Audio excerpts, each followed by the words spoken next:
안녕하십니까. 한국폴리텍이대학 산학협력단 2024년 스마트 제조 고급인력 양성사업 성과공유 세미나 사회를 맡은 한국폴리텍이대학 산학협력단 전임 김원규입니다.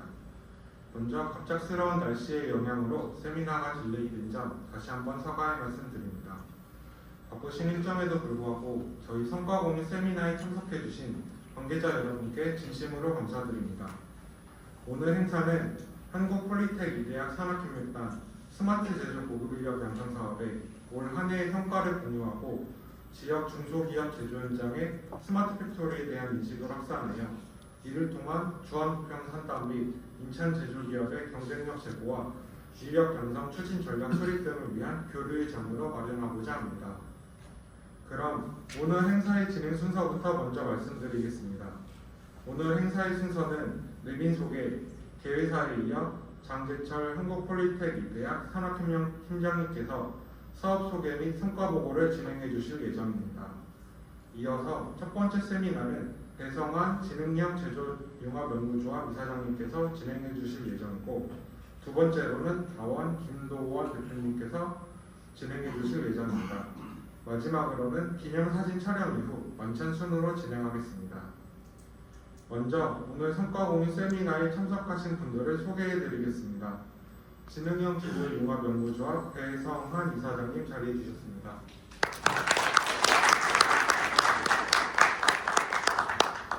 인하대학교 스마트 제조 고급인력 양성사업 총괄 책임자 조진표 교수님 함께해 주셨습니다. 네, 안녕하세요. 산업단지공단 김성욱 차장님 함께해 주셨습니다. 한국폴리텍이대학 산학협력단 김성곤 단장님 자리해 주셨습니다. 네, 반갑습니다. 현재 날씨의 영향으로 스마트 전자기기 미니 클러스터 윤정환 회장님도 참석 예정이십니다. 이외에도 오늘 성과공유 세미나에 함께하여 주신 내빈분들이 많으나 행사 시간 관계상 다 호명해드리지 못한 점 깊은 양해 부탁드립니다. 이어서 한국폴리텍이대학 산학협력단 김성곤 단장님께서 인사 말씀을 드리도록 하겠습니다. 네, 안녕하십니까. 방금 소개받은 산학협력단장을 맡고 있는 김성곤 교수입니다. 반갑습니다. 우리 또 사회자분께서 말씀을 하셨지만 정말 아침에 이제 나올 때 첫눈이 내렸기 때문에 오늘 정말 의미가 있다. 정말 가슴이 설렜거든요. 첫눈 내린 날 만나는 이 연이 보통 연이 아니었습니까? 그런데 오후 되고 보니까 눈이 너무 많이 내려가지고 옛말에 그 화요 그리고 너무 지나치면 정말 화를 입는다는 말이 정말 틀린 말이 아니다. 정말 진짜 예전에 선인들은 이런 것들을 벌써 예측을 하고 말씀을 보니까 저도 오늘 행사를 임하면서 정말 겸손해야 되겠다는 걸 다시 한번 느꼈고요. 그냥 오늘 날씨가 지금은 너무 화창하게 된 것 같습니다. 저는 그때 눈 내린 날 경원제 지붕에 한옥에 눈이 쌓여있는 모습 보니까 굉장히 마음이 진짜 좋습니다. 하여간 바쁘신 와중에도 귀한 시간 내주셔가지고 참석해주신 스마트 제조 고급 인력 양성 사업의 총괄 단장이신 인하대학교 조지표 교수님한테 감사드리고요. 그다음에 오늘 멀리에서 진행형 제조융합 연구조합의 이사장이신 배경한 회장님이 또 직접 오셔가지고 저희 대학을 보고 MOU까지 내주셨고, 유관기관 및 기업에 많은 분들이 아마 지금 모시게 되어 있고 뒷자리까지 꽉 찬 것으로 제 눈에 지금 보입니다. 하여간 모든 분들을 감사드립니다.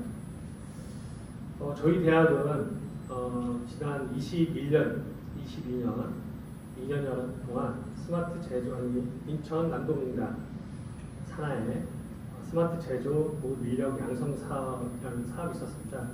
그 사업을 이어서 올해부터 26년도까지 타이틀은 동일하지만 스마트 제조 고급 인력 양성 사업인데 이것은 주안 부평 산단에 입주한 기업체를 중심으로 저희가 이 사업을 계속해서 진행하게 되어 굉장히 영광이라고 생각을 합니다. 이것을 통해 가지고 인천 지역의 제조 혁신이나 디지털 전환에 저희 대학이 인하대를 필두로 해서 청운대학, 저희 대학이 클러스로 묶여 있어서 지금 열심히 진행 중에 있습니다.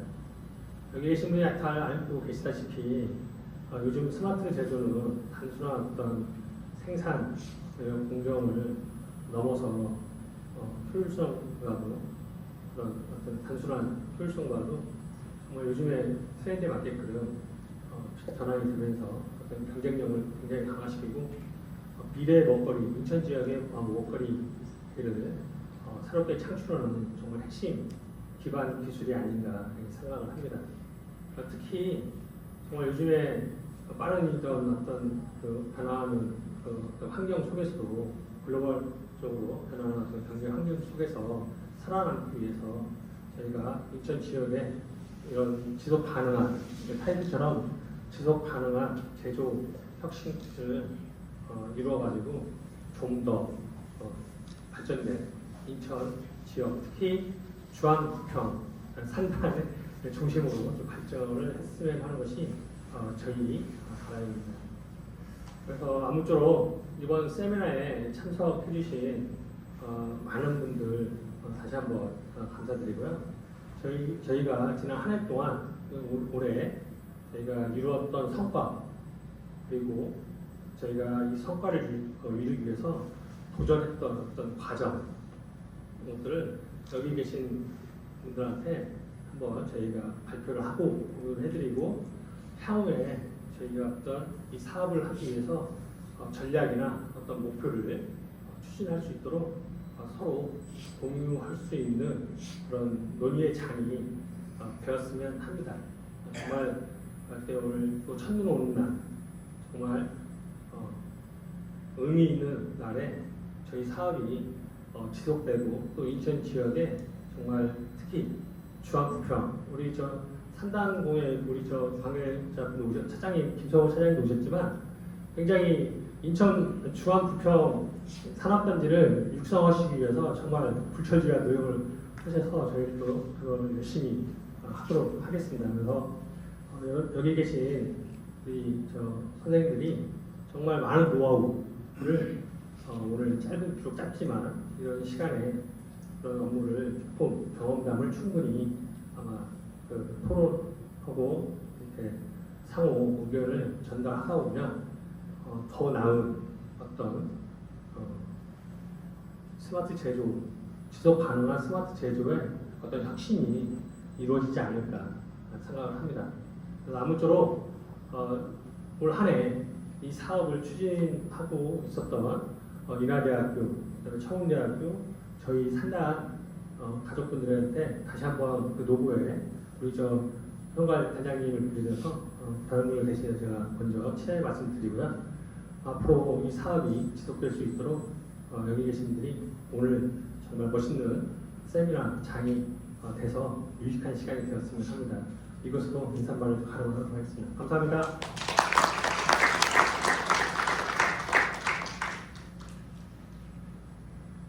이어서 스마트 제조 고급 인력 양성 사업 총괄 책임자 인하대학교 제조혁신전문학원 조심교 교수님의 인사 말씀을 듣겠습니다.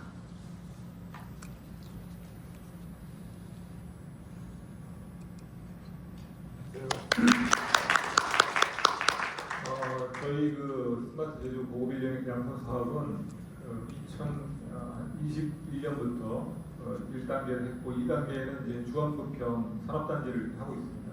그때 이제 그 대학의 어벤져스라고 하면은 이렇게 아마 쉽게 이해하실 수 있는데 인하대학교 같은 경우는 연구중심대학, 그다음 청운대학교는 어떤 수도권 유일의 산업대학, 그다음에 여기 플리트 대학은 어떤 재직자, 구직자의 그 전문 교육기관으로서 이렇게 되어 있습니다. 그래서 각자 맡은 바에서 현장 전문 인력들을 갖다 양성을 하고 교육을 하는데 힘쓰고 있습니다. 근데 이 교육을 그 툴을 만들고 어떠한 그 시스템 만드는 것보다 교육 수요자들을 갖다가 잘 우리 교육 시스템 안에 유도하는 게 중요하다고 생각합니다. 그래서 올해는 그 기틀을 가졌으면은 내년에는 좀 그런 그 유도 우리 좀 틀에 유도를 해서 좀 더 복합적이고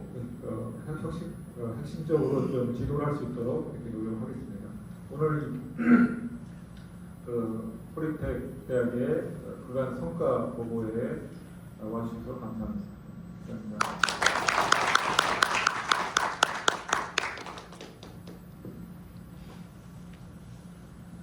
그럼 지금부터 한국폴리텍 이대학 스마트 제조 고급 인력 양성사업 성과 공유 세미나를 시작하도록 하겠습니다.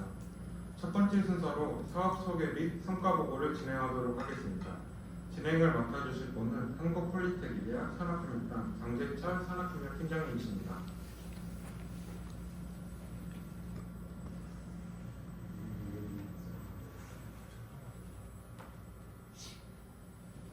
네, 안녕하십니까. 저는 한국폴리텍 대학 이대학 산학교육팀 팀장 장재철 교수입니다.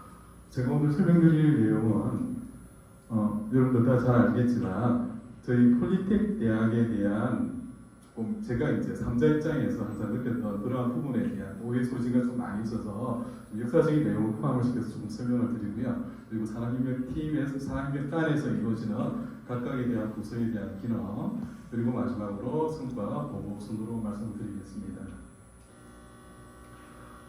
제가 사실은 90년도 초에 창원에서 기업 구조연구소에서 연구원으로 근무를 했었습니다. 그래서 했을 때 그때 이제 어떤 제가 아주 이렇게 기능대학에 대한 아주 이상적인 내용을 이제 설명을 받고 관심이 많아서 나중에 이제 교수까지 좀 올라와 있었는데, 그 당시에 기능대학에 대해서 제가 주변에 제가 연구원이었지만 회사를 일반적으로 운영하기 위해서 생산 쪽에는 사원, 그리고 반장, 직장, 공장장 이렇게 구분되는데, 공장장이나 최고의 하이클래스 쪽에 생산하는 쪽의 대부분의 근무하는 사람들이 대부분 창원 기능대학 기능장 과정을 나왔던 그런 분들이었어서 제가 저기 학교가 어떻게 시스템이 만들어졌고 어떻게 지금 운영되고 있지라는 것에 대해서 관심을 가지고 제가 좀 나름 조사를 했었습니다.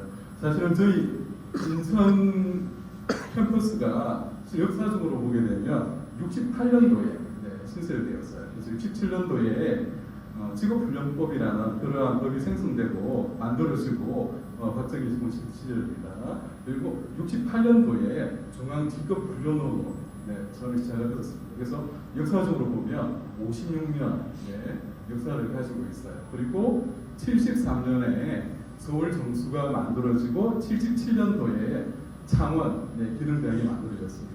그래서 창원 기능대학이 만들어질 때 이제 직능법이라고 생겨가지고 기능대학과 기존의 직업훈련원이 직업전문학교로 해서 그렇게 구분되어서 실제 운영이 되어졌고요. 당시에 기능대학은 일반적으로 우리가 고등학교를 졸업하게 되면 기능사 2급을 받으셨어요. 그래서 업체에서 근무를 하게 되면 한 3년 정도 근무를 하게 되면 기능사 1급을 딸 수 있는데, 기능사 1급 또는 우리 보통 기능 경기에 대해서 수상자를 대상으로 해서 2년 과정, 사관학교처럼 풀로 거기서 먹고 하면서 2년 과정을 마치게 되면 기능정착증을 주는 과정이었습니다. 그래서 그렇게 운영되어지면서 실질적으로 저희 기능대학의 당시에 24개의 기능대학과 직업학교가 21개의 직업학교가 있었어요.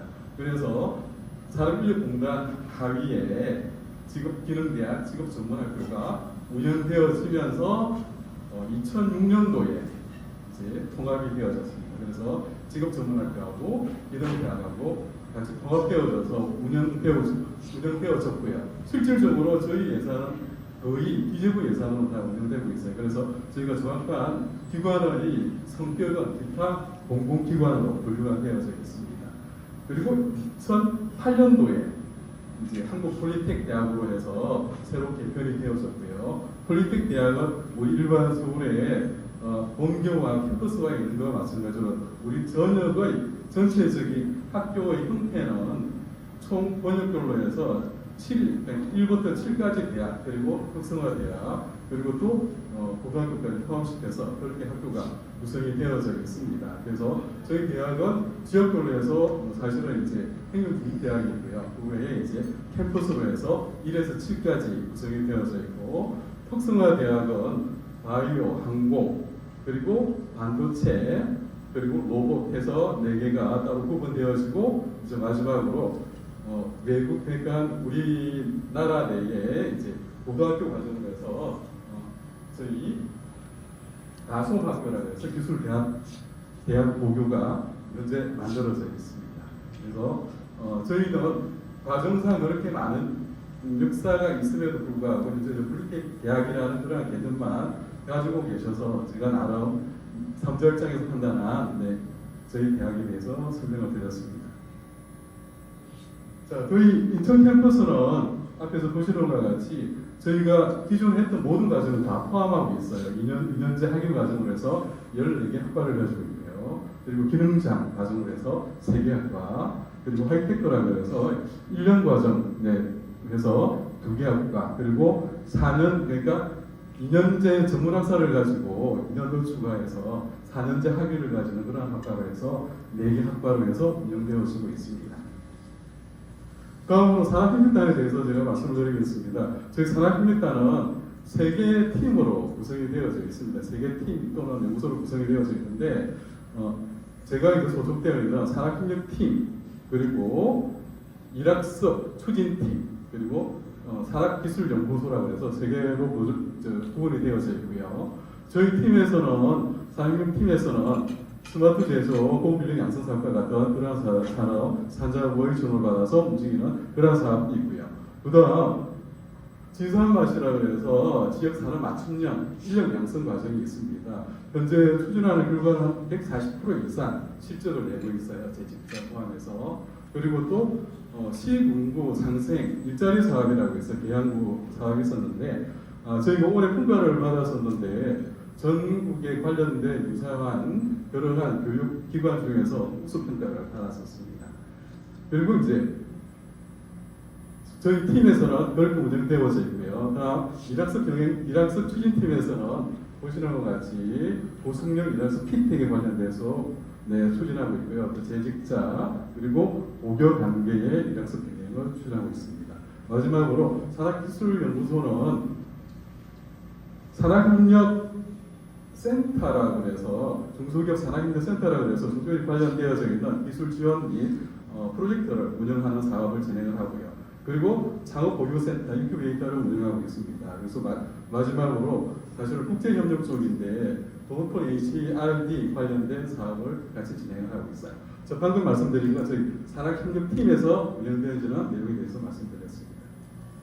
자, 다음 이 내용은 앞에서 여러 번 언급했기 때문에 아주 간단하게 제가 말씀드리면 저희가 사실은 총괄적으로 인하에 대해서 전체적으로 중간을 하고요. 앞에서 편장님 말씀하신 것처럼 서희 교수 말씀하신 것처럼 청운대학 기술 쪽 그리고 저희는 실무 쪽에 이루어지는 재직자 또는 취업을 희망하는 양성 과정에 대해서 운영을 하고 있었습니다. 자, 저희가 이번에 스마트 제조 고급 인력 양성 사업에서 이루어졌던 그 과정에 대한 기본적인 형태는 재직자 교육, 그리고 기술 지도, 그리고 구직자 양성 과정을 보시면 되고요. 그리고 또 이번에 추가적으로 포함되어졌던 재학생, 곧 취업한 학생에 대한 교육도 같이 이루어서 운영을 했었습니다. 현재 실적으로는 교과 과정 개발수를 15건, 그리고 기술 지도는 11개사를 진행했고요. 산학협력 프로젝트는 10건으로 진행하면서 현재 실적은 구직자, 인턴 재직자 총 기준으로 해서 111명 교육했고요. 그리고 취업인은 10명으로 해서 실제 우리가 계획 대비 83.3% 실적을 가지고 있습니다. 그리고 개별적으로 교육을 했던 담당 학생들 또는 그러한 분들에 대해서 만족도 조사를 했을 때 93.3% 나와서 대체적으로 다 만족한 걸로 저희가 판단하고 있습니다. 자, 저희가 이번 사업에서 이루어졌던 장비가 도입된 게 있습니다. 그래서 그걸 이제 유압 장비로 해서 나중에 이제 예방 전기 관련한 그러한 장비가 들어왔는데 그거 좀 뒤에 말씀드리겠습니다. 자, 조혈시소 장비에서 방금 말씀드린 것처럼 공유압 실습실에 대한 장비입니다. 그래서 이 장비 현재 세팅이 되어졌고요. 내년부터 관련된 교육이 지속적으로 교육이 이루어지고요. 여기에 보면 예지라는 게 있습니다. 그러니까 이거는 이제 예방 보전, 그러니까 미리 발생 가능한 문제에 대한 대비하는 그러한 쪽에 관련되어서 학습할 수 있고 실습할 수 있는 그러한 시스템이 구축되어져 있습니다. 자, 앞에서 보는 것 같이 지금까지 분야별 전체적으로 추진됐던 기본적인 형태는 수요조사, 현장 방문, 사후 관리, 그리고 관련되어서 기술 지도하는 방식으로 사업을 추진했었습니다.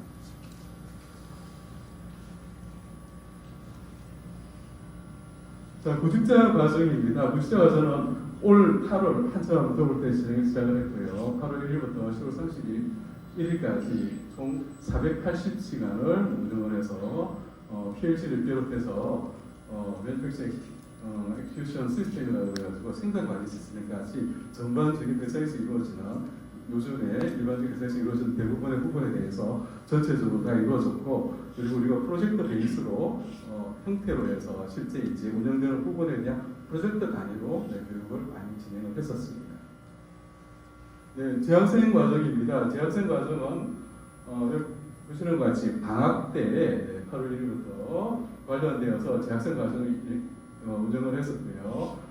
관련되어서 저희가 보유하고 있는 그러한 재직자 또는 구직자를 위한 그러한 장비 기본으로 해서 학생들에 대해서 관련된 내용에 대해서 프로젝트를 진행하면서 운영하는 방식으로 교육을 진행을 했었습니다. 자, 사업 성과를 보게 되면 저희가 앞에서 말씀드린 것처럼 수요조사, 교육과정 도출, 교육과정 운영회를 거쳐가지고 실질적으로 아까 해설 취업을 원하는 양성과정, 그리고 또 재학생에 대한 그런 과정에 대해서 실질적으로 관련되어 있는 베이스를 가지고 실질적으로 교육을 진행을 했었습니다. 자, 이거는 이제 프로젝트 기반에서 이루어졌던 그러한 내용에 대해서 개별적으로 프로젝트 팀, 프로젝트에 관련되어서 개별적으로 운영되어져야 될 개발적인 파트에 대해서 불을 끌어내서 서로 도와서 교육을 진행했던 형태에 대한 내용입니다. 현재 취업 현황입니다. 현재 10명 취업해 있고요. 원래 저희가 목표가 12명으로 잡고 있기 때문에 앞에서 제가 말씀드린 것처럼 83.3% 그렇게 성과를 지금 현재 얻고 있습니다. 자, 관련된 내용에 대한 성과에 대해서 제가 말씀드릴 수 혹시 궁금한 사항이나 질문 사항이 있으면 좀 받고 정리하도록 하겠습니다. 특별한 사항 없으면 그만 정리하겠습니다. 감사합니다.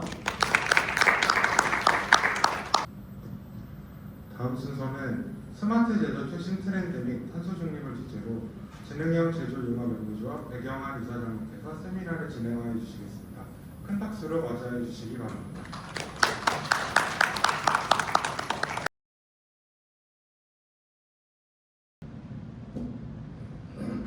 네, 안녕하세요. 저는 지능형 제조융합 연구소에서 근무하고 있는 배경환이라고 합니다. 이사장님 있습니다. 반갑습니다. 저에게 발표해 주신 이성근 단장님께 감사드리고 다른 분들께도 이렇게 감사드리겠습니다. 조금 아까 저의 사생활을 좀 보였는데 이런 걸 이해해 주시면 감사합니다. 네, 제가 사실 오늘 이제 강연을 하는데 어떤 걸 강연해야 될까 이제 고민 좀 해봤습니다. 그래서 한정면 사장님을 통해서 강연 주제라고 요청을 좀 받아봤는데요. 보시는 것처럼 글로벌 탄소 중립 현황이라는 거에 관심이 있으신 것 같아요. 이쪽으로 제가 좀 방향을 잡았고, 그리고 이제 이걸 통해서 앞으로 제조업이 어떻게 가야 하는지, 그리고 그 제조업이 특히 스마트 팩토리라는 영역에서는 어떻게 발전해 나갈 것인지를 같이 고민해 볼 그런 시간을 이제 가져보도록 하겠습니다. 우선 이제 저희 연구조합에 대한 이해가 좀 없으실 것 같아서 잠깐 짧게 소개를 올리도록 하겠습니다. 우선 이건 제 얼굴입니다. 제가 저희 스마트폰 없이 원래 저는 이제 그 진영 제주yoga 연구소에서 이사장직을 맡고 있고요. 그 대학교하고 대학원부터 전부 다 고려대학교를 졸업을 했고 1993년에 이제 박사를 받았습니다. 저희 첫 직장은 이제 관광연구원이었고 그다음에 삼성 에셋을 거쳐서 이제 그 결국에 그 민간합동 스마트폰 추진단에서 단장직을 맡아서 거의 한 5년 넘게 이제 일을 했고요. 그리고 4차 산업혁명에서 일을 했습니다. 그리고 2019년에는 그 스마트폰 추진단에 나왔습니다. 왜냐면 그때는 산업부에서 중기부지 이관되는 시기여서 이관이 되고 나서 이관에서 다 받고 이관을 하고 그리고 저는 이제 거기 나와서 이제 고려대학교에 와서 이제 자리를 잡게 되었고 지금은 뭐 진영 제주yoga 연구소에서 근무를 하고 있고요. 그러면서도 고려대학교에서 현재 연구교수직을 맡고 있습니다. 네, 그렇습니다. 네, 제가 이제 4차 산업혁명, 제가 민간합동 스마트폰 추진단을 운영을 하면서 이제 가장 많이 했던 게 오늘 본박사 사업을 가장 많이 했고, 그때 제가 그 본박사 사업에서 2만 개까지 그때 개수를 워낙에 중요한 게 아니라 그런 상황이어서 왜 이렇게 그 정부들이 이 개수라고 하는 목표에게 목을 매달는지 개수에 연연을 해라 이렇게 굉장히 고생을 했던 게 기억이 나고요.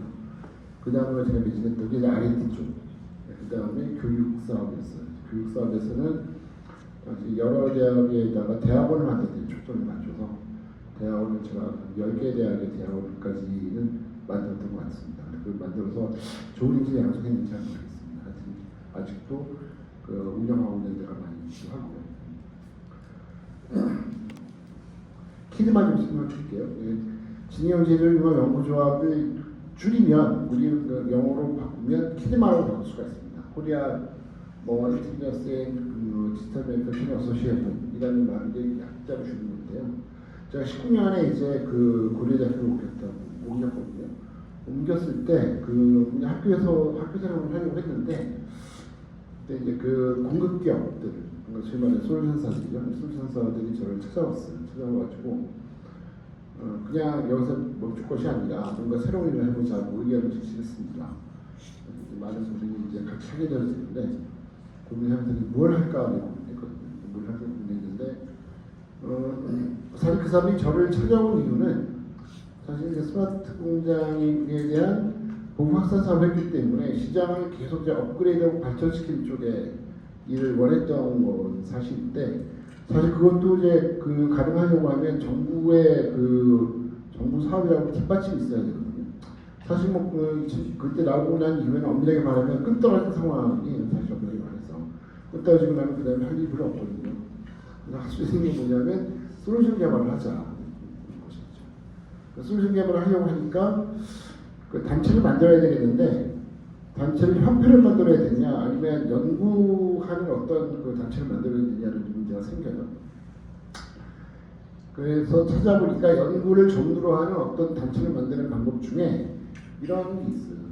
과기정통부에서 하는 것 중에 산업기술연구조합이라는 법이 있거든요. 이 법이 이제 보니까 그 연구를 전문으로 하는 게 조합을 구성하는 게 법인 거예요. 그래서 이게 맞을 것 같아서 이쪽으로 하자고 했고, 그래서 그 당시에는 한 15개 되는 그 회사들 모여서 이제 처음 설립을 합니다. 15개까지는 아니었던 것 같고, 한 12개 정도는 됐던 것 같고, 그때 대학교가 두 군데가 참여해요. 어차피 제가 고려대학교에 있었기 때문에 고려대학교 당연히 참여했고, 그 다음에 이제 그 안산에 있는 이제 그 당시에는 상기대라고 했죠. 지금 공학대 대학교인데 그 학교에서 참여를 해서 대학교 두 군데가 참여를 처음 그 설립을 합니다. 그리고 제가 처음 들어왔고 여러 가지 활동을 했어요. 쉬지 않고 일을 했던 것 같습니다. 그래서 공정 연구를 좀 많이 했고 컨퍼런스와 세미나를 좀 했고 또 포럼을 많이 또 운영했고요. 저술도 했어요. 출간했고 특허도 냈습니다. 특허를 많이 내지 못했는데 특허도 냈고 그과 그 컨설팅을 많이 했는데 이상하게 컨설팅을 많이 봤어요. 그건 왜냐면 아마 제가 추진단을 운영을 했었기 때문에 저에 대한 저에게 뭔가 노하우가 있을 거라고 생각해서 많이 요구를 했던 것 같아요. 컨설팅을 많이 했었습니다. 그럼 이 키드마 이걸 설립할 때는 뭔가 목적이 있어야 될 거 아닙니까? 목적도 있지만 이념이 있어야 되는데 저희는 이렇게 이념을 잡았어요. 글로벌 산업진흥 솔루션을 개발해서 이 글로벌이 중요합니다. 근데 사실 뭐냐면 이 연구자료에 들어오는 기업들은 여기에서 로컬하게 클 것이 아니라 해외까지 나아갈 수 있는 기술력을 기르자. 이게 이제 표예요. 그 솔루션 개발하고 국내 제조업의 스마트 분야 보도를 지원해 주자. 일단 해외에 무조건 나가는 것보다는 국내 제조업의 스마트 분야 보도를 지원해주고 공급 사업의 세계화를 도모하지 않는 이 세 가지가 이제 우리들이 가졌던 목표입니다. 목표를 가지고 했고 그리고 이제 그 연구 분야는 밑에 보시는 것 같아요. 산업의 디지털 전환 이게 중요한 거죠. 이거를 하기 위해서 플랫폼이라든가 인공지능, GPS와 디지털 트윈, 그다음에 디지털 운영 시스템 이런 것들을 이제 그 타겟팅해서 연구를 했습니다. 그래서 우리 연구조합에 들어와 있는 솔루션사들이 보면 플랫폼을 가지고 있는 기업도 있고 이쪽을 전문하는 회사도 있고 GPS와 디지털 트윈이라는 회사들도 있어요. 그리고 이제 그 디지털 운영 시스템 하는 회사들도 있습니다. 오늘 여기 오신 우리 그 조합 멤버 중에 한정환 사장님은 GPS와 디지털 트윈의 그 상당한 그 이제 그 능력을 가진 그런 회사라고 제가 자부할 수 있을 것 같고, 그리고 좀 더 발표해 주실 강민호 사장님은 디지털 운영 시스템과 이런 이제 자동화 쪽 이 영역에서 상당한 능력을 가지고 있는 그런 회사들입니다. 그래서 제가 감히 말씀드리면 저희 회원사들 중에 뭐 어느 한 회사 없다, 짱짱한 회사들을 보였다는 말씀드릴 수 있을 것 같아요. 조합의 역할을 보시면 됩니다. 뭐 기술 개발과 하고 지식과 정보 전파를 적극적으로 하는 겁니다. 조합사는 이렇게 구성되어 있습니다. 많지 않죠. 공급사 기업이 19개, 처음에 시작할 때는 12개였는데 그건 많이 늘어서 이제 19개입니다. 저희는 이 공급기업을 받을 때 사실 만장의 취재를 시작하고 있습니다. 왜냐하면 이 공급기업들은 서로가 어떤 경우가 있을 수 있냐면 이해관계라는 것이 있을 수가 있어요. 그래서 이제 들어오고 난 다음에도 자기네기만 하기 쉽지 않은 그런 부분이 있긴 해서 한번 자기 발표를 하고 난 이후에 거기서 이제 많은 디스커션을 통해서 충분히 이제 된다고 할 때 우리는 받아보는 편이거든요.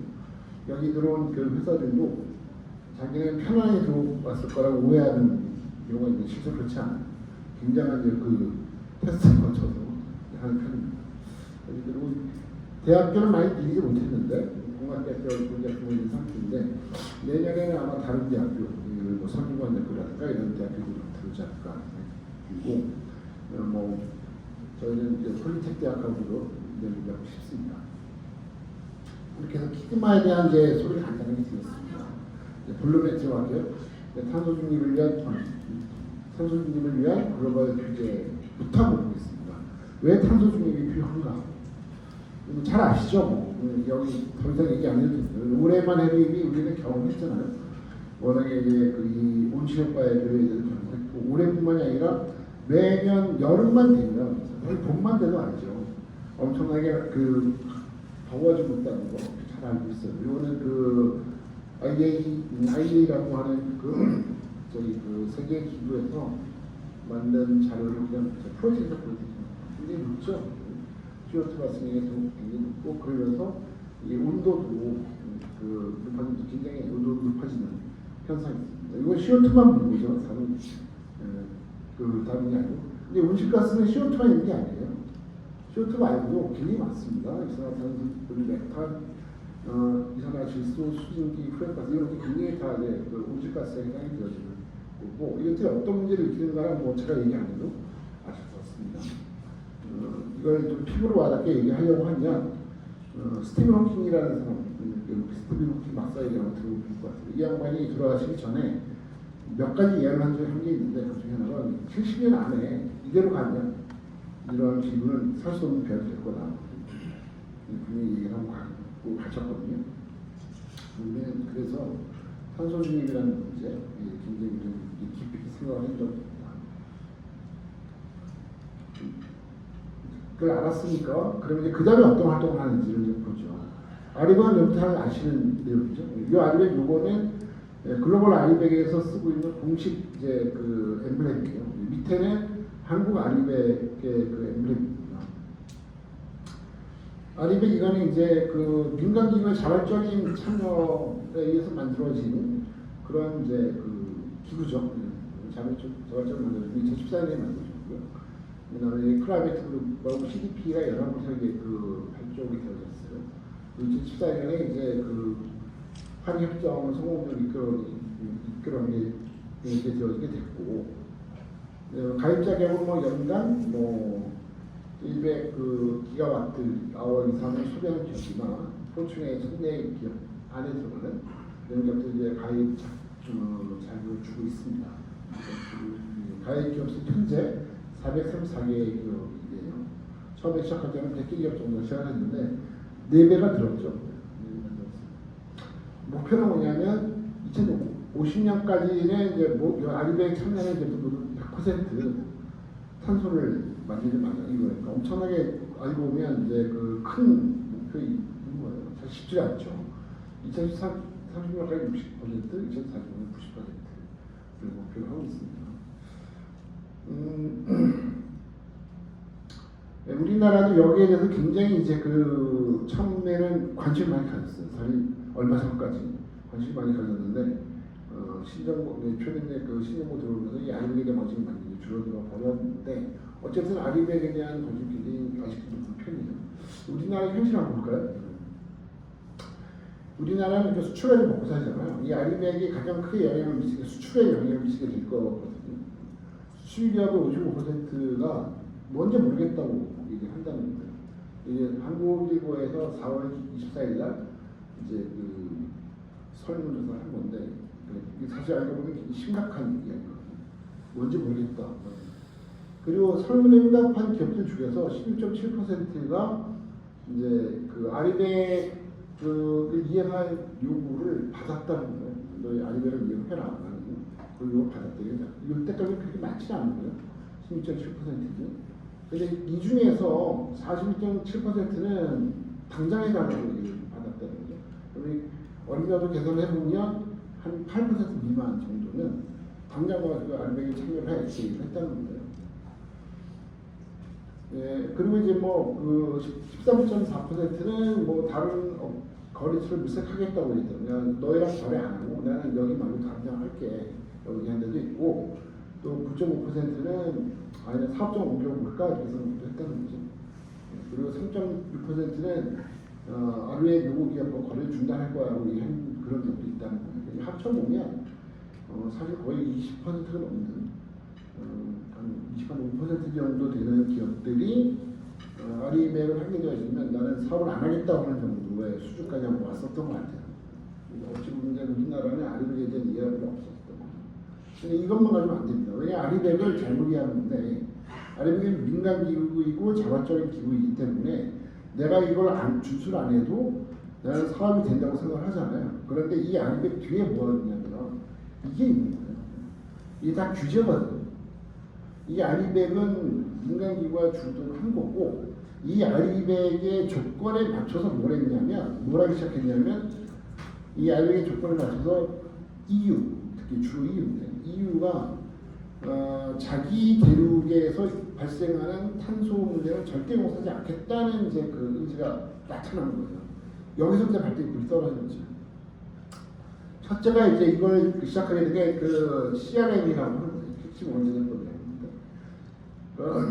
이제 이거는 이제 그 사실은 이 핵심 원자재법 요거 이전에도 이 원자재 관련돼서 건강에 문제라는 게 이런 거를 이제 그 이런 문제들을 이제 그 문제 삼아서 국민들의 건강을 지키기 위해서 여러 가지 규제가 있었어요. 위치라든지 그 이런 ROHS라든지 이런 그 이제 규제가 있었는데 이 규제를 강화해 가지고 그러니까 위치나 ROHS는 특정한 몇 개의 품목에 대해서 한 거거든요. 근데 얘는 어떻게 보면 포괄법이 되는 거예요. 포괄법이 되어졌고 여기에 뭐가 들어가면 재사용성이라는 걸 들어가요. 이 말이 들어가게 되어지면서 이제 난리가 나기 시작한 겁니다. 예, 요게 재사용성이 들어가게 되니까 여기서 첫 번째 걸리는 게 뭐냐면 플라스틱이 걸려요. 플라스틱. 버리던 걸 주워서 써야 되는 게 생긴 거죠. 플라스틱 걸리고 그 다음에 갑자기 나온 게 그 넷제로 인더스트리 액트라는 법안이죠. 요게 이제 두 번째로 큰 이제 핵펀치가 되는 거예요. 여기서 넷제로란 말이 중요하죠. 여기 뭐냐면 방금 뭐냐면 내가 탄소를 하나도 발생시키지 않겠다라고 하는 그런 서약을 하라는 거예요. 요게 이제 넷제로 인더스트리 그 산업법이 나오는 거죠. 이게 이제 왜 문제가 되느냐? 사실 유럽은 잘 보면 물론 독일은 좀 예외지만 독일도 사실 마찬가지인데 유럽은 탄소를 발생시키지 않는 제조들이 되게 많습니다. 거의 대부분이 아니고 상당히 많은 상태이고 그래서 유럽은 어떻게 하냐면 탄소가 발생할 수 있는 그런 산업을 대부분 다른 나라를 빼버렸어요. 중국을 뺀다든지 동남아를 빼는 게 빼버렸단 말이죠. 그 유럽은 이걸 준수할 수가 있습니다. 근데 우리나라는 이걸 준수하기 되게 어려워요. 여기 문제가 생긴 거죠. 그리고 난 다음에 이것만 있으면 괜찮은데 이제 국경제도를 이제 운영을 하는 거예요. 산소국경 조도 주정제도 요걸 운영을 하는 거예요. 이게 시반이라고 하는 겁니다. 이제 요 세 번째가 요게 우리나라가 단 하나의 제품을 팔려고 해도 너 탄소가 있니 없니를 찾아내는 그 증명을 해야 되는 겁니다. 여기에서부터 걸리는 거예요. 그 인증서가 나와요. 인증서를 가지고 이제 처리하는 거고, 자 만약에 안 되면 너 그 어쩔 수 없이 탄소를 발생시키지 그러면 뭘 하냐면 세금 내라는 거예요. 이게 바로 탄소 거래제가 여기서 일어나게 됩니다. 근데 이 탄소 거래제를 하는데 그 혹시나 이제 그 사람이 속일 수도 있잖아요. 기업이기 때문에 속일 수 있기 때문에 그 다음에 뭘로 하냐면 공급망에 대한 전반적인 실사로 가버려요. 이게 CSD예요. 공급망 실사 제도에서 나오게 되고 점점 이제 강화되는 거죠. 나오게 되고 그리고 이제 그래서 요때 뭐가 나오냐면 야 우리 앞으로 전기차합시다 하게 돼요. 전기차를 하게 되면 배터리를 많이 생산하잖아요. 그러니까 전기차를 딱 보면 완전하게 이제 탄소 문제 해결하는구나. 그 화석 열차 없어지니까라고 생각을 하고 있었는데 전기차를 만드는 과정에 또 뭐가 있냐면 탄소가 생긴다는 거예요. 그게 이제 배터리 버리는 거죠. 그러니까 철저한 거죠. 하나하나 찾아가야 되고 그 다음에 이제 그 에코 디자인 유정이 나오게 돼요. 이거는 이제 뭐 여기서부터 뭐라고 하냐면 그 라이프 사이클 어세스먼트라는 거. 라이프 사이클이라는 게 제품을 설계서부터 생산해서 만들어 팔고 그 다음에 그 평가 만약에 폐기하는 전 과정, 리사이클 전 과정. 근데 이제 에코 그 과정이 나오는데 이 과정이 라이프 사이클이라고 하는데 이 라이프 사이클 어세스먼트 하는 개념이 여기서 나오게 됩니다. 에코 디자인 규정이라는 여기서 나오게 되는 겁니다.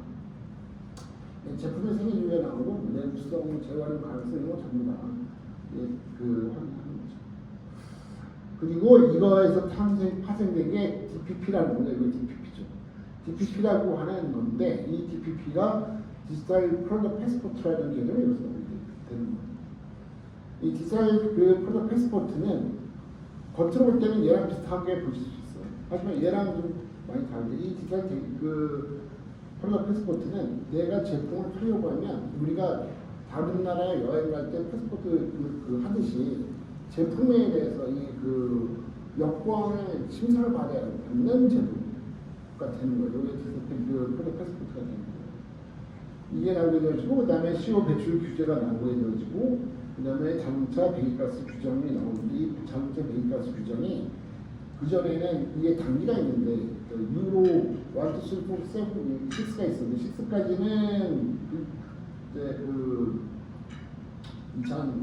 2027년까지 하는데 6까지는 우리를 주수할 수 있다고 생각했어요. 6까지는 화석연료 차라고 하더라도 이제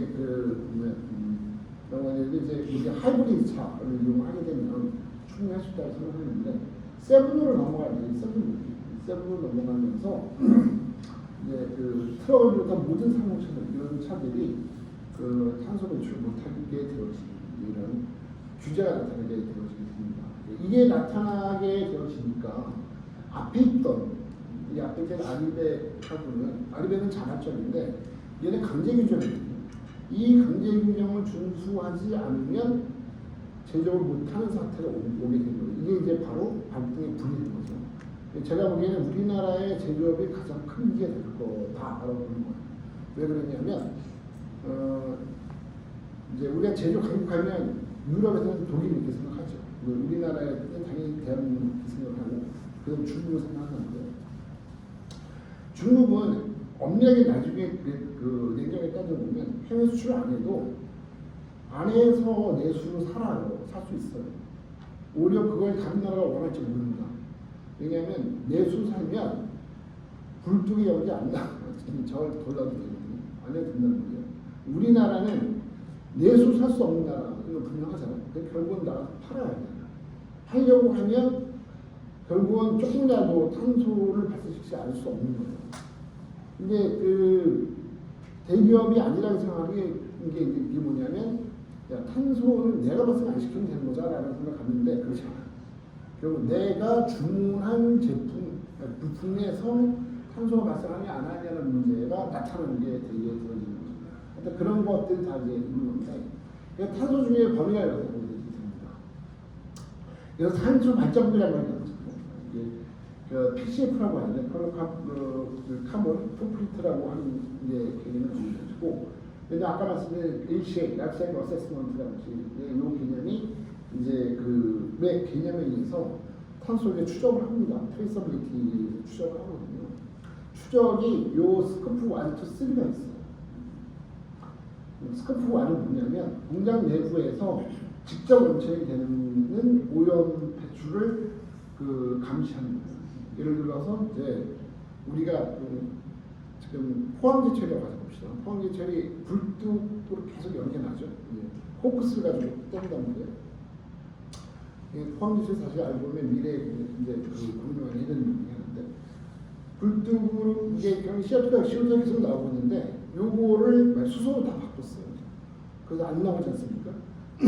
그러면 스코프 1은 이제 완성이 된 거예요. 스코프 1은 내가 제품 만들어서 직접 나오는 그 이제 CO2를 이제 그 해결하는 문제고 스코프 2는 뭐냐면 내가 지금 직접 코크스 떼는데 이거 말고 코크스 떼기 위해서 또 들어가는 또 다른 연료가 있어요. 이건 유틸리티라고 하는 거죠. 암모니아라든지 그리고 뭐 다른 또 여러 가지 그 유틸리티가 있을 수 있는데 이 유틸리티가 이제 오염을 시킬 수 있느냐, 배출시킬 수 있느냐 이 문제가 있거든요. 이거 스코프 2라고 해요. 스코프 3가 무섭습니다. 이게 뭐냐면 내가 하나의 제품을 만드는 데 들어가는 모든 부품들을 생산하는 업체들이 있는데 이 업체들이 그 간접적으로 오염을 배출하고 있는 거 이걸 봅니다. 이게 이제 공급망의 문제가 이 공급망의 문제가 들어지면서 처음에는 대기업만의 이슈일거로 생각을 했는데 이게 나중에는 그 협력사들, 중소기업들에게 모두 영향을 미치게 되는 거죠. 그러니까 지금 이야기하는 이 문제는 스코프 1, 2, 3 전부 다 하는 거예요. 결국 이 모든 걸 하는 거예요. 이 모든 거. 요게 보여준 게 뭐냐면 이게 이제 탄소 발자국이라고 하는 게 탄소 발자국이라는 건 뭐냐 의미를 그러니까 질문하면 서프라이 체인에서 일어나는 모든 탄소의 추적이라고 생각하시면 되는 겁니다. 자, 그럼 여기에 대한 이제 그 스마트 팩토리가 어떻게 대응을 하느냐 한번 살펴볼게요. 지금부터 말씀드린 스마트 팩토리는 우리가 지금까지 보급했던 스마트 팩토리하고는 전혀 다른 이야기일 거예요. 어찌 보면. 그래서 저게 무슨 얘기인지 하는 의미를 드실 수가 있어요. 한번 살펴봅시다. 먼저 저런 아까 그 시밤이라든가 그러니까 CPDD라든가 하는 이런 그리고 이제 그 디지털 패스포트라든가 이런 것들을 마구마구 내놓은 데가 유럽인데 이 마구마구 내놓을 때 이걸 승인을 받아서 내놓은 국가가 있거든요. 그 국가가 어디냐면 독일이에요. 이게 무슨 얘기냐면 독일은 이거에 자신이 있는 겁니다. 아까 그 말은 규제에 자신이 있는 거예요. 그럼 독일이 주도를 했는데 분명히 독일도 보면 자 자동차가 아니죠. 우리나라에서 자동차가 아니죠. 독일도 사실 배를 짓습니다. 배를 짓거든요. 우리처럼 많이 짓지는 않지만 배를 지어요. 그리고 독일은 우리보다 더 우월한 게 뭐냐면 무기 잘 만들어요. 우리보다 더 많이 만들어요. 물론 이제 그 전범국이기 때문에 직접 판매를 하지 않지만 그래도 요즘은 독일이 무기가 조금 많은 이익을 뭐 그뿐만이 아니에요. 우리가 하는 산업의 상당 부분을 대부분해요. 그렇다는 얘기는 뭐냐면 독일도 수돗물을 녹여야 되거든요. 독일도 같은 세계적인 제철소가 있어요. 이런 생각이 안 나는데 제철소도 있고 독일 안에도 보면 주물단지가 있고 주철을 하고 그다음에 단조도 하고 다 합니다. 다 우리랑 똑같단 말이죠. 근데 우리는 끊임없이 8888 CO2가 나오는데 저 나라는 CO2가 안 나온다고 자신하는 거예요. 그건 왜 그러냐면 독일에 한번 가보시면 알 수 있는데 독일은 모든 에너지를 청정에너지로 바꿔버렸어요. 그리고 원자력 발전소도 2020년에 완전히 없어버렸어요. 없었어요. 물론 지금은 힘들죠. 왜 힘드냐면 그때까지만 하더라도 시나리오 없던 게 생겨버렸는데 러시아와 우크라이나 전쟁이 일어나서 독일이 학수고대하는 아주 중요한 청정에너지가 그게 바로 이제 천연가스란 말이에요. 천연가스를 노스트림이 이제 차단이 돼도 지금 독일이 마이스 경제를 겪고 있어 사실. 그러니까 어려움이 있는데 그 어려움 가운데도 이 독일은 모든 화력발전소 다 없애버리고 원자력 발전소 다 없애버렸어요. 다 청정에너지를 바꿔버렸고 그리고 독일에 뭐가 있냐면 도시 중에 에너지 자립도시들이 꽤 많이 있어요. 이게 무슨 얘기냐면 자립도시란 말은 뭐냐면 외부로부터 전기를 가지고 있지 않고 내부에서 전기를 소모하는 그런 자립도시들이 이제 많이 자리 잡고 있어요. 그러니까 자신 있겠죠. 자신이 있으니까 독일이 이제 이걸 시작하게 되어지게 된 거고 그래서 이거를 제일 먼저 시작한 게 한 것이 바로 탄소중립 실천하기 위해서 ESG 공동대응을 하는 프로젝트 시작했습니다.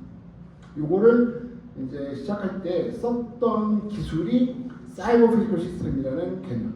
여기에 보면 가상 시스템이라는 개념인데 그 개념을 이제 뒤에 설명드리겠습니다.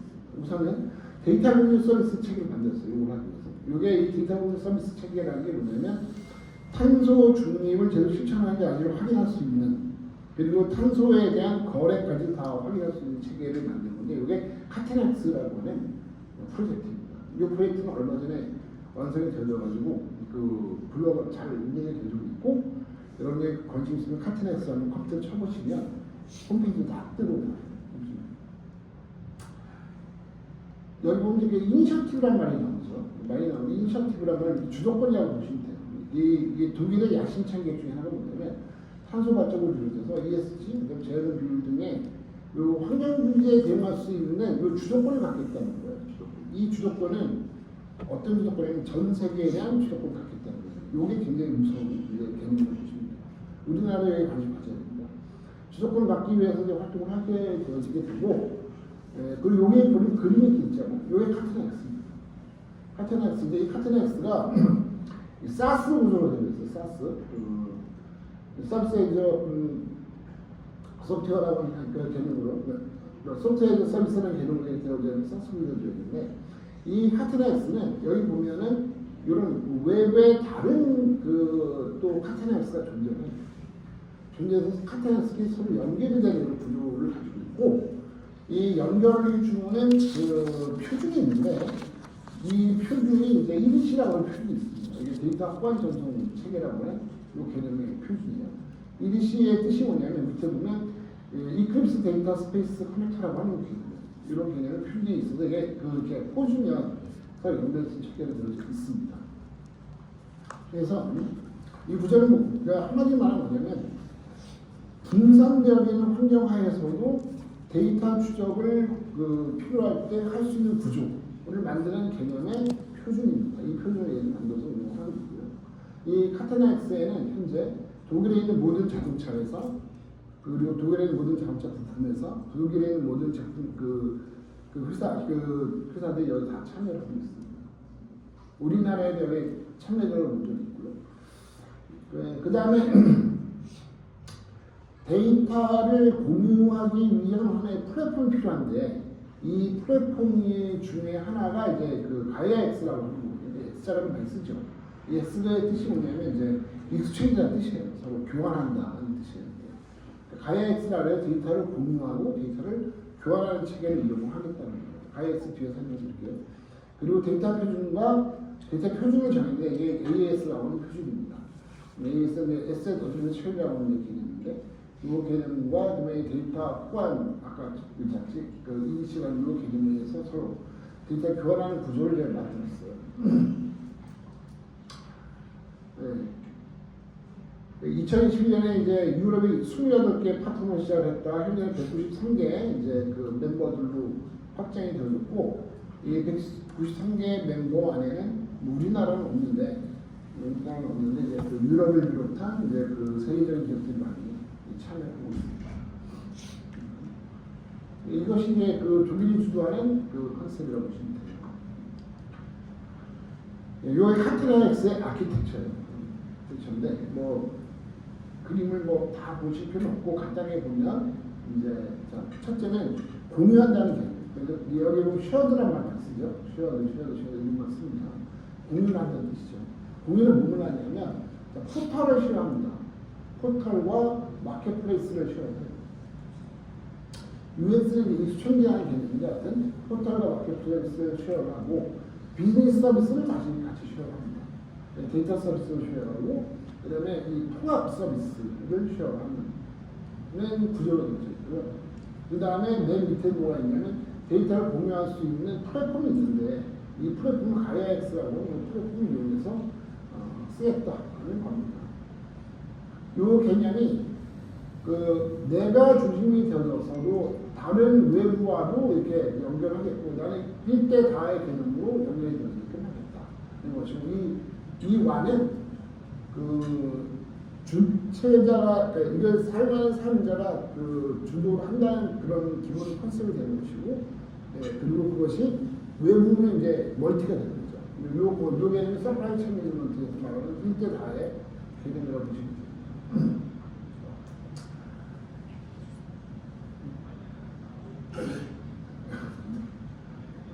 이렇게 카테렉스가 갖는 게 5가지의 이제 자산이 있는데 첫째는 까지 하겠습니다. 디지털 레지니스라는 것과 그다음에 중요한 게 신뢰할 수 있는 멤버들로 구성이 되었습니다. 그리고 디지털 트레이닝을 이용한다. 그다음에 액티브 데이터 트레이닝을 이용한다. 뭐 이런 것도 있습니다. 카테렉스가 한 서비스는 마켓플레이스, CO2 마켓플레이스가 있어요. CO2를 서로 거래하는 거죠. 그 다음에 트레이서빌리티가 있고, 그 다음에 이 트레이서빌리티, 마켓 트레이서빌리티가 있고, 이제 데이터 체인에 대한 트레이서빌리티가 있고, 퀄리티에 대한 트레이서빌리티, 이런 것들을 제시하는 이런 개념입니다. 그리고 카트넥스를 하는데 꼭 잊어서는 안 되는, 없어서는 안 되는 게 가야엑스라고 하는 겁니다. 가야엑스는 간단하게 말하면 뭐냐면, 이겁니다. 구글이나 마이크로소프트 같은 이런 글로벌 ICT 기업들이 네트워크와 데이터를 다 전부 다 이제 어떤 독점을 하고 있는데 독과점을 하고 있는데 이거를 풀어서 유럽이 쓸 수 있는 구조를 만들겠다는 거예요. 그래서 이제 보면 그런 개념이고 그리고 이거를 중소기업들 특히 이제 유럽에 있는 중소기업들이 싸고 저렴하게 사용할 수 있게 하겠다. 무료로 사용할 수 있게 하겠다. 이런 개념입니다. 그래서 생태계가 크게 3가지가 있는데 데이터를 공유하는 생태계, 그 다음에 연합 서비스하는 거, 인프라 생태계 이 3가지를 가지고 이렇게 구성 체계를 가지고 있습니다. 이게 가야엑스라고 하는 개념입니다. 그 다음에 에셋 어드미니스트레이션 체인이라는 걸 사용하는 이게 바로 이제 뭐냐면 사이버 피지컬 시스템의 컨셉을 이제 가지고 있는 겁니다. AS는 이제 자산을 디지털로 표현하는 이제 구조예요. 그리고 이제 가상화 시스템을 구성하는 플랫폼에 해당이 되는 거고, 그리고 이제 AS는 주로 자산을 모으는 정보 기능, 이걸 이제 설명을 하는데, 기능이 어떤 거는 특징, 특성, 뭐 속성, 상태, 매개 변수, 특정 데이터와 영향 이런 것들 전부 다 포함해서 그냥 주라고 보시면 될 것 같고, AS는 메타 모델로 되어 있습니다. 메타 모델들은 나중에 설명. 필요하면 설명을 드릴게요. AES는 기본적으로 이제 여러분께 BOM 아시죠? BOM이 좀 비슷하게 되어져 있는데 여기 보면 이제 그 모터, 인버터, 엑시스, 그리고 이제 그 센서 이런 것들을 이제 레이어별로 구성을 해서 이제 그 자산을 표현해요. 여기서 말하는 자산은 장비를 나누는 거예요. 표현을 하고, 그리고 이것들이 이제 여기 서브 모델이라는 컨셉을 해서 어떤 목적에 따라서 쓸 수 있도록 체계화했고 체결해 놓은 것입니다. 이걸 제가 가지고 왔는데 이런 개념으로 이제 구성이 되죠. AS는 이제 이게 스키마인데 스키마의 개념을 루즈리 꾸준되어서 느슨하게 연결된 개념에 스키마를 운영을 하는 체계이다. 이런 개념입니다. 이 AS는 우리나라에서는 지금 많이 전파하려고 노력을 합니다. 왜냐하면 디지털 투인과 CPS가 중요해서 스마트 팩토리 보호막선 사업에서 많이 쓰려고 하고 있고 요즘 많이 관심을 갖고 있습니다. 우리나라는 어떠냐? 우리나라는 현재 우리 키드마의 키드마의 조합사 중 하나인 유정이라는 것을 하는데 유정과 키드마와 같이 해서 이런 아키텍처를 만들었어요. 그러니까 데이터에 대한 입력, 변화 관리와 교육된 데이터 검증을 체계를 만들어서 이제 서비스를 이제 준비하고 있고 현재 대한민국의 중소기업이나 대기업 이쪽에 지금 우리가 이제 제안해서 그쪽하고 지금 협력을 지금 하고 있는 상태에 있습니다. 그뿐만이 아니고 이제 산업부가 주도하는 영역도 있는데요. 산업부는 현재 민간합동 산업공급망 탄소 데이터 플랫폼이라는 플랫폼 구축을 이제 추진하고 있습니다. 추진하고 있고 이걸 위해서 산업 얼라이언스를 내려서 준비를 하고 있고 여기는 이 단체들이 다 여기 얼라이언스 참여하는 단체입니다. 이런 단체들이 모여서 플랫폼을 구축을 좀 해보자라는 개념으로 이제 준비를 하고 있습니다.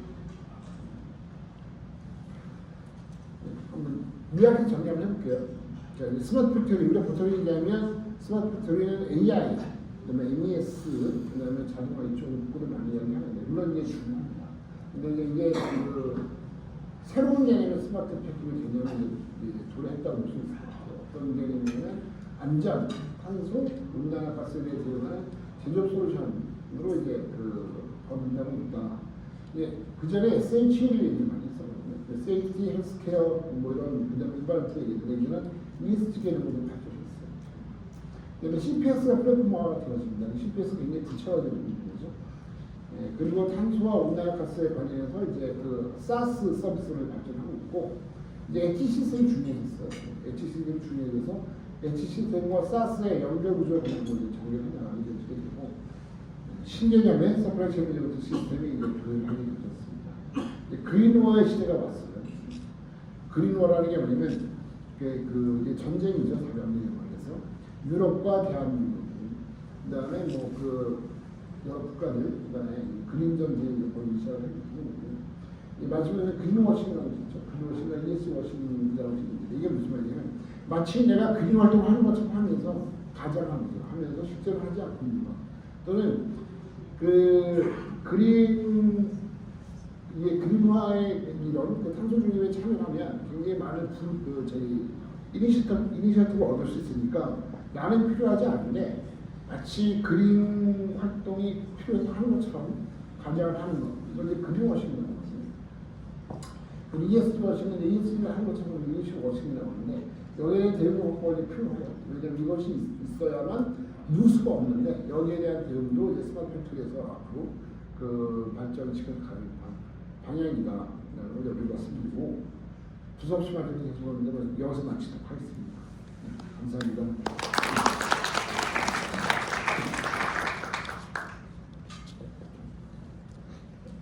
좋은 강연 해주신 진흥형 제조 융합연구소와 배경환 이사장님께 다시 한번 큰 박수 부탁드립니다.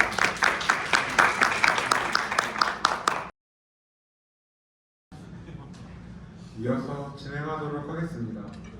다음 순서는 AI 기술의 스마트 제조 사례를 주제로 주식회사 다원 김도원 대표이사님께서 세미나를 진행해 주시겠습니다.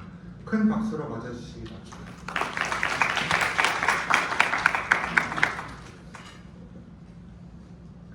네, 안녕하십니까. 주식회사 다원의 강도입니다.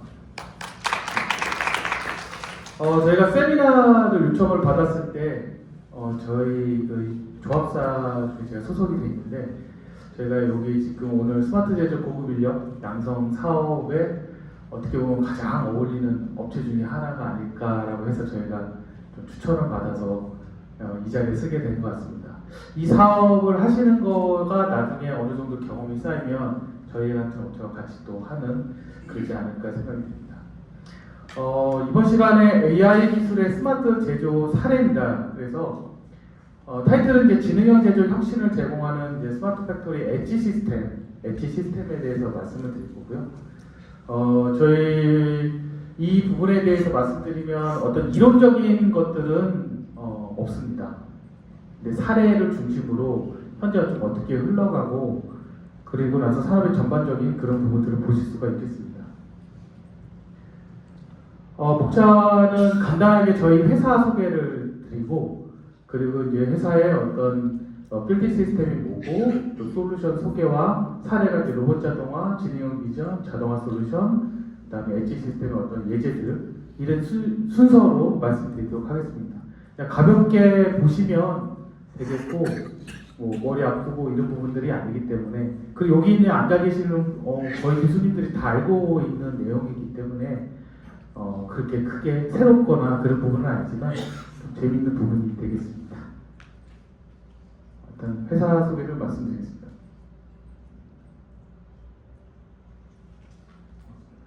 사운드가 안 나오네요. 예.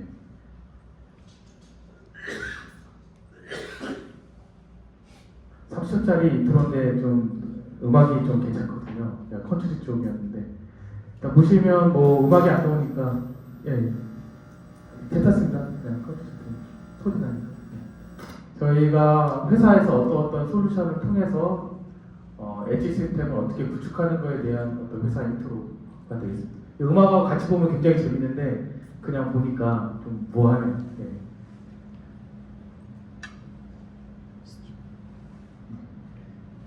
스킵하겠습니다. 스마트 팩토리 빌딩 시스템이라는 개념이 있는데 혹시 이거 많이 들어보신 분 계신가요? 저희들이 스마트 팩토리라는 거에서 많이 지금 세미나를 많이 보셨잖아요. 근데 그 부분은 데이터 중심의 스마트 팩토리를 하는 부분이고 여기서 말하는 스마트 팩토리 빌딩 시스템은 엣지 시스템 기준의 스마트 팩토리를 이론적으로 가는 부분이거든요. 그래서 대표적으로 우리가 알고 있는 이 데이터 중심의 스마트 팩토리는 유럽에서 넘어왔다면 제가 지금 소개해드릴 이 빌딩 시스템의 개념은 같은 스마트 팩토리 개념인데 일본에서 들어온 거죠.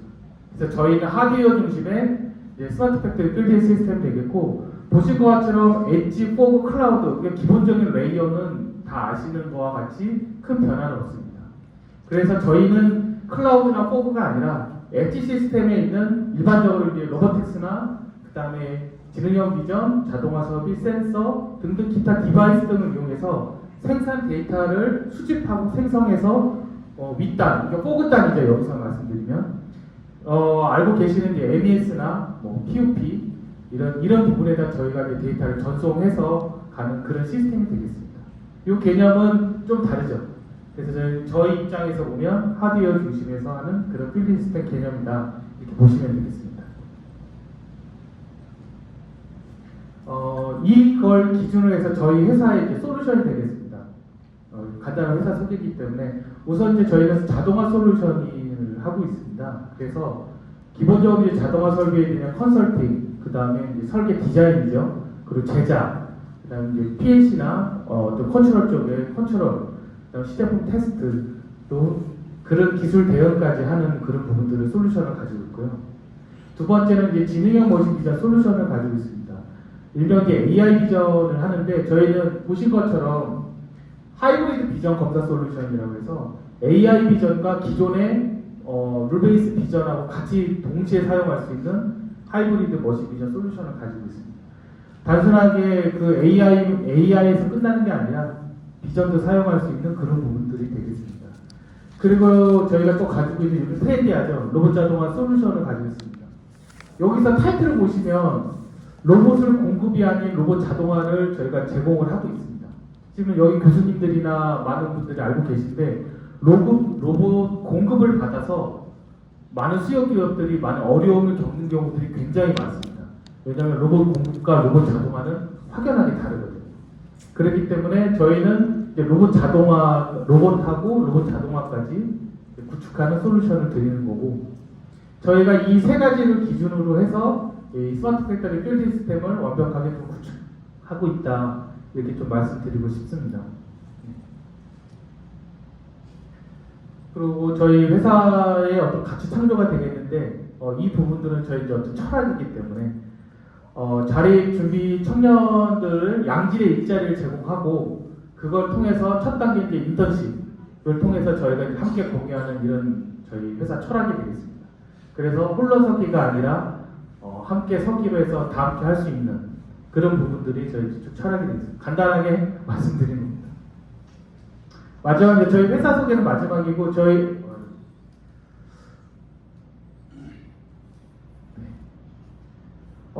저희 회사는 본사는 광명 GIDC에 위치해 있고요. 공장은 충청도 청주시에 있습니다. 그래서 본사에서는 이제 로봇 디자인이나 아니면 검사 장비 디자인, 또 프로그래밍 이런 제어 컨트롤 쪽을 담당을 하고, 실제로 공장이 저희가 가지고 있어서 공장에서 이제 로봇 자동화 제작, 설비 제작, 검사기 제작 이런 부분들을 하고 있고, 여기서 보시는 고객사는 이제 연금부터 저희 이제 키드마까지 주요 고객사를 보여드리는 겁니다. 예. 뭐 단발적으로 하는 고객사는 굉장히 많은데, 저희 그런 것보다는 지속적으로 좀 스케일이 있고 또 의미 있는 그런 일들을 하는 고객사를 좀 보여주는 겁니다. 예. 그러면 저희가 다음부터 이제 원래 본 사례에 따라서 좀 말씀드리도록 하겠습니다.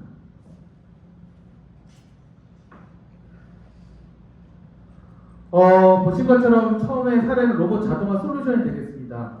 그래서 이 로봇 자동화 솔루션을 보셨을 때 제가 많은 고민을 했거든요.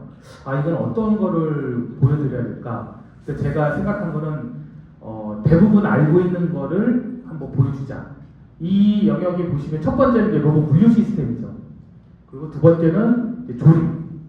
예, 단순하게 분류하는 피킹이 아니라 각각의 이송하는 조립하는 거고, 이거는 이제 검사가 추가가 된 거죠. 그래서 이제 오토툴 체인지를 해가지고 납땜하고 넣고 검사하고 이제 플레이스까지 하는 그런 부분이 되겠고, 그다음에 이제 로봇 정렬 시스템의 아주 단순 작업까지. 요 네 개의 분야가 아마 여기 계신 분들이 알고 계시지만 대한민국이 아마 거의 90%가 요거만 쓰지 않을까라는 생각이 듭니다. 특수하게 용접이나 도장이나 이런 부분들은 10%가 활용이 되고, 대부분은 이제 이렇게 네 가지 영역에서 다 이루어지고 있다, 이렇게 생각하시면 되겠습니다. 이건 직접 저희들이 다 구축을 한 거고, 보시는 것처럼 이제 로봇만 있는 게 아니라 저희가 로봇 자동화 솔루션이라는 게 요 땅부터 전부 다 저희가 설계해서 들어가는 그런 부분들이 되겠습니다. 다음은 이제 지능형 비전 솔루션입니다. 이거 했을 때는 어떤 거를 좀 보여드리면 될까? 왜냐면 이 머신 비전에 대해서는 워낙 분들이 굉장히 높으셔가지고요.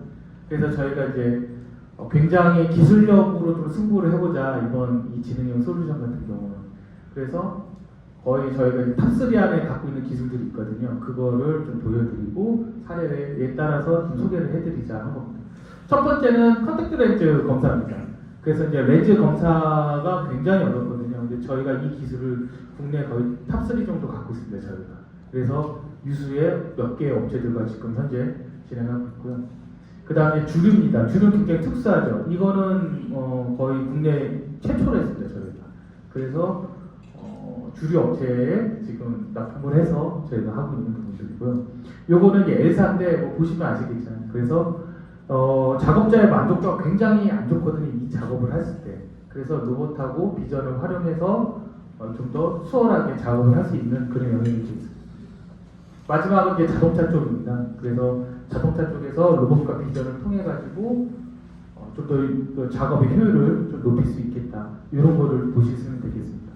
제가 그래서 실질적으로 첫 번째랑 두 번째 사례를 좀 영상을 준비했습니다.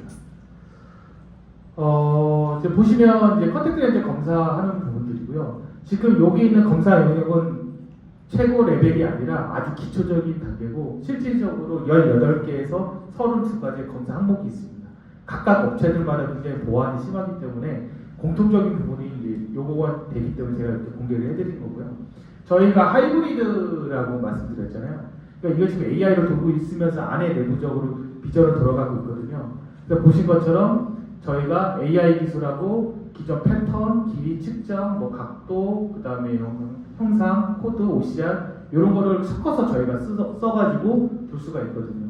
그래서 저희가 요거의 그 컨택트 렌즈 검사 같은 경우는 국내에서 거의 탑3 기술을 가지고 되는 게 뭐냐면 AI 기술하고 기존의 머신 비전 롤베이스 기술을 섞었기 때문에 이런 업체가 저희가 국내 기업은 최초였거든요. 그 당시에. 그래서 이 인연을 위해서 좀 갖고 있다 이렇게 보시면 되겠습니다. 그래서 이렇게 디텍해서 나오는 그런 부분들이다 보시면 되겠습니다. 너무 많이 보셔가지고 뭐 신기한 거는 없을 겁니다. 두 번째는 이제 공병분류 검사입니다. 그래서 이거는 아까 제가 말씀드렸던 그 국내에서 최초로 저희가 했던 주류 검사가 되겠습니다. 위치는 부산에 있고요. 예, 부산에 가면 이제 대표 소주 회사가 있습니다. 예, 그 회사에 저희가 들어가서 공병을 분류하는 부분들이고, 이 분류가 뭐가 그렇게 대단하냐? 이 병 하나하나가 이 업체 입장에서 다 돈이거든요. 그러니까 자기네들이 이 돈에 같이만큼 과연 병이 들어왔는지 안 들어왔는지를 그동안 수동으로 하다 보니까 오차가 굉장히 심했거든요. 근데 이걸 다 자동화하는 거죠. 여기 인력들이 보통 10에서 12명이 들어갔고, 실질적으로 기업도 손해지만 작업자들도 하루 종일 병만 틀어다보는 거 만족도가 굉장히 안 좋아요. 근데 이걸 15년을 했답니다. 근데 요번 계기를 통해서 AI를 도입해서 MES과 연동해가지고 굉장히 좀 이윤도 줄어들고 작업자가 다 빠졌거든요, 전부 다. 그러니까 병에 검사하는 거는 이제 녹색병, 그 다음에 뭐 하얀병, 파병, 공병, 뭐 이런 병들을 분류한 겁니다. 단지 병의 어떤 종류만 체크하시는 거예요? 아니면 단순 병의 종류만 분류를 한 겁니다. 그런데 이게 왜 어렵냐면 공병이 이렇게 우리가 원하는 대로 순환협회에서 그냥 들어오면 아주 간단한데 그 여러 가지 병들이 들어오거든요.